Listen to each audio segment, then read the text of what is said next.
día hay mucha gente que cree, por error, que los humanos pueden separarse perfectamente en razas diferentes desde el punto de vista biológico.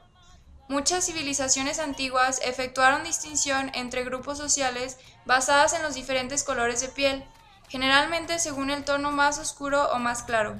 Pero hasta la llegada del periodo moderno, lo más habitual era que las diferencias perceptibles entre grupos humanos se basaran en la afiliación tribal o de parentesco. La etnicidad es un concepto cuyo significado es eternamente social. La etnicidad hace referencia a las prácticas culturales y las perspectivas que...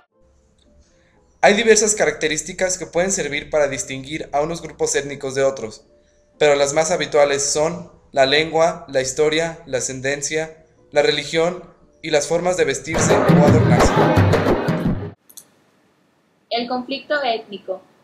La diversidad étnica puede enriquecer considerablemente a las sociedades. Con frecuencia, los estados multiétnicos son lugares vibrantes y dinámicos que se ven fortalecidos por las diversas aportaciones de sus habitantes. Pero tales estados también pueden ser difíciles, sobre todo en épocas de agitación interna o de amenaza exterior.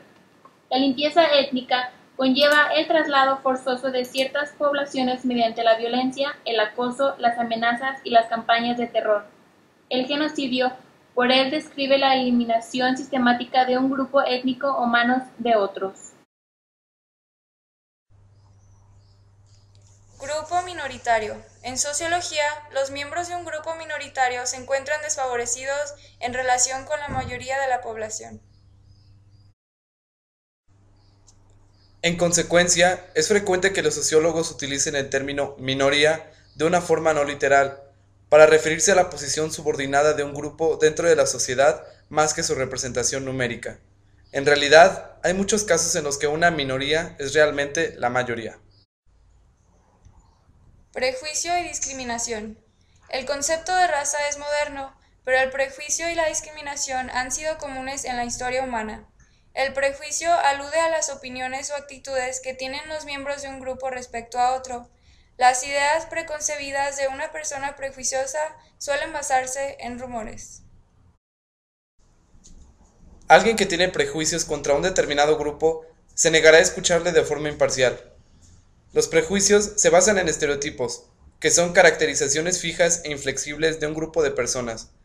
La discriminación es la conducta real que tiene con los demás grupos o individuos y puede apreciarse en actividades que privan a integrantes de un determinado grupo de las oportunidades que otros disfrutan. Las teorías del conflicto. Los vínculos que existen entre él y el prejuicio, por una parte, y las relaciones de poder y de desigualdad, por otra. Algunos teóricos marxistas sostenían que el racismo es un producto del sistema capitalista que la clase dominante lo utilizaba de instrumento, junto a la esclavitud y a la colonización, para explotar a los trabajadores. Modelos de integración étnica. La primer vía es la asimilación, que propugna el abandono por parte de los integrantes de sus costumbres originales de manera que su comportamiento se amolde a los valores y normas de la mayoría. Exige a los inmigrantes que cambien su idioma, su forma de vestir, su estilo de vida y su perspectiva cultural para integrarse en un nuevo orden social. La inmigración en la era global. Aunque la inmigración no es un fenómeno nuevo, sí parece que se está acelerando dentro del proceso de integración global. Las pautas migratorias en todo el mundo pueden verse como un reflejo del rápido cambio que se está produciendo en los vínculos económicos, políticos y culturales que existen entre los países. La inmigración, el desplazamiento de personas a otro país para asentarse, y la inmigración, el proceso por el cual la gente deja su país para asentarse en otro. Religiones existentes en el mundo. En las sociedades tradicionales, la religión suele desempeñar un papel central en la vida social. Los símbolos y rituales religiosos a menudo están integrados en la cultura material y artística de la sociedad, a través de la música, la pintura o la talla, la danza, la narración de historias y la literatura. El chamán, que se le cree capaz de dirigirse a los espíritus o fuerzas no naturales a través de ciertos ritos. Iglesias y sectas. En todas las religiones hay comunidades de creyentes, pero se puede organizar de muchas maneras. Una iglesia es una entidad de refugiados grande y bien establecida, como la católica o la anglicana. Una secta es una agrupación de creyentes comprometidos más pequeña y menos organizada que generalmente se constituye para oponerse a aquellos en los que se ha convertido una iglesia. Delito y desviación. La desviación puede definirse como la falta de conformidad con una serie de normas dadas que sí son aceptadas por un número significativo de personas de una comunidad o sociedad. Todos transgredimos en alguna circunstancia reglas de comportamiento generalmente aceptadas.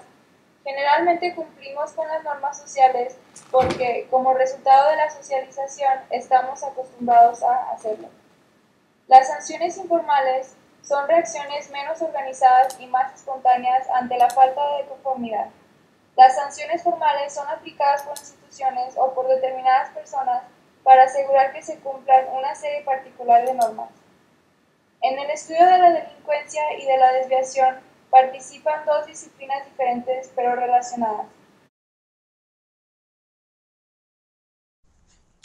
El etiquetaje.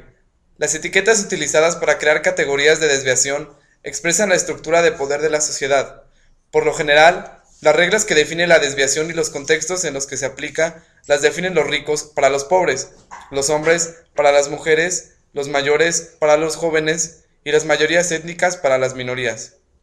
Una vez que un niño es etiquetado como delincuente, tiene el estigma de criminal y es probable que sus profesores y futuros jefes no le consideren fiable.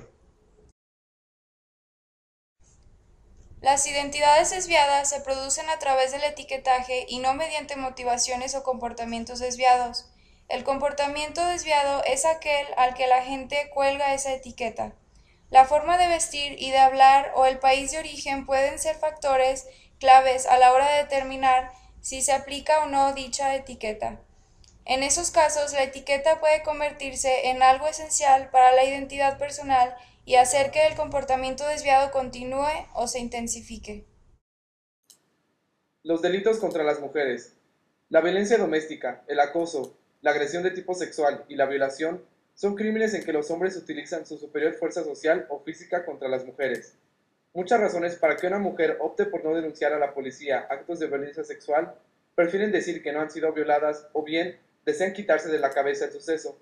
Ellas no están dispuestas a participar en lo que puede ser un proceso humillante que se compone de exámenes médicos, interrogatorios policiales y careos judiciales.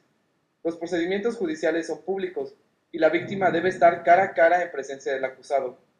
Han de presentarse pruebas de la penetración, de la identidad del violador y del hecho de que el acto se produjo sin consentimiento de la mujer. Entre la población, el miedo a la delincuencia se centra en el robo con y sin intimidación, las agresiones y la violación. Esos delitos callejeros que suelen considerarse patrimonio de los jóvenes varones de clase baja.